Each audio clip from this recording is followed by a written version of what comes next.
அரக்கோணம் ரயில் நிலையத்திலிருந்து சென்னை நோக்கி சென்ற மின்சார ரயில் இரண்டு ரயில் நிலையங்களில் நிற்காமல் சென்றதால் பயணிகள் அச்சமடைந்தனர். ராணிப்பேட்டை மாவட்டம் அரக்கோணம் ரயில் நிலையத்திலிருந்து சென்னை நோக்கி காலை 6:40 மணிக்கு புறப்பட வேண்டிய துரித மின்சார ரயில் சுமார் 3 நிமிடம் காலதாமதமாக சென்னை நோக்கி புறப்பட்டது. அப்போது புளியமங்கலம் மற்றும் மோசூர் ஆகிய ரயில் நிலையங்களில் மின்சார ரயில் நிற்காமல் இறங்க வேண்டிய பயணிகள் அச்சமடைந்தனர்.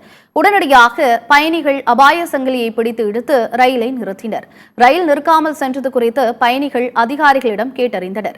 பின்னர் ரயில் திருவாலங்காடு ரயில் நிலையம் வந்ததும் 2 ரயில் நிலையங்களில் ரயில் நிறுத்தாதது குறித்து பயணிகள் வாக்குவாதத்தில் ஈடுபட்டனர்.